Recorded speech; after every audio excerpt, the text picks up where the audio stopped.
Hello बच्चों, let's read the question. तो इस क्वेश्चन में बोला गया है कि generative cell was destroyed by laser, but normal जो हमारा पॉलन ट्यूब है तब भी वो फॉर्म हुआ था। तो हमें बताना है रीजन कि क्यों फॉर्म हुआ पॉलन ट्यूब, जबकि उसमें जो जनरेटिव सेल प्रेजेंट रहता है उसको लेजर के थ्रू डिस्ट्रॉय कर दिया गया था।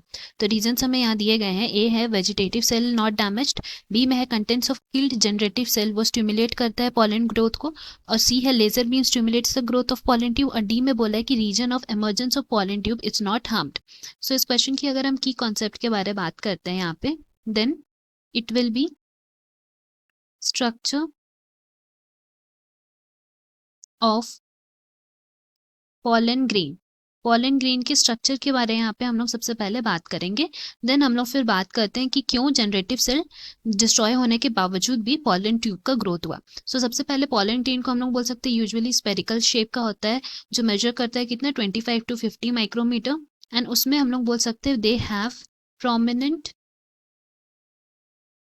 To layered wall.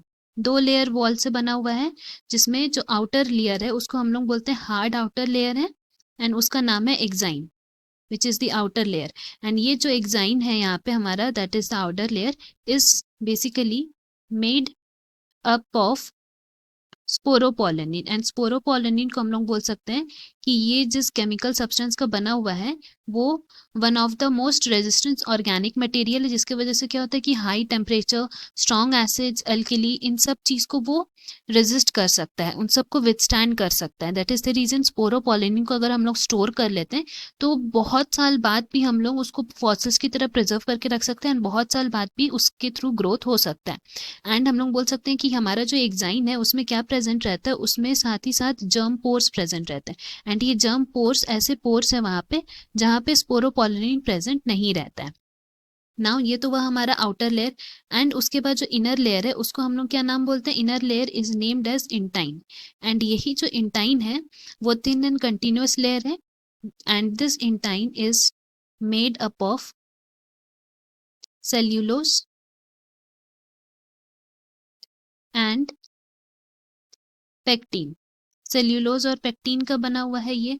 सो हम लोग बोल सकते हैं कि जैसे ही पॉलन ग्रेन्स मैच्योर हो जाते हैं तो उसमें दो सेल्स बन जाते हैं। सो हम लोग यहाँ लिख सकते हैं कि एक जो मैच्योर पॉलन ग्रेन होता है, this mature pollen grain has two cells, that is vegetative cell, and दूसरा का नाम है जनरेटिव सेल।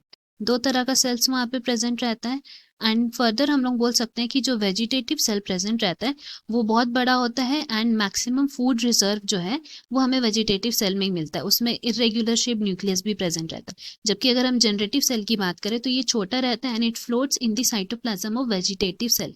तो उस वजह से क्या है कि अगर जनरेटिव सेल जो है वो डिस्ट्रॉय भी हो जाता है तब भी हमारा पॉलन ट्यूब का ग्रोथ होगा। क्यों होगा? क्योंकि जो भी मेन कंटेंट्स है वो सब वेजिटेटिव सेल में प्रेजेंट है। तो मेन है कि वेजिटेटिव सेल को कुछ नहीं होना चाहिए, because vegetative cell is the one which is responsible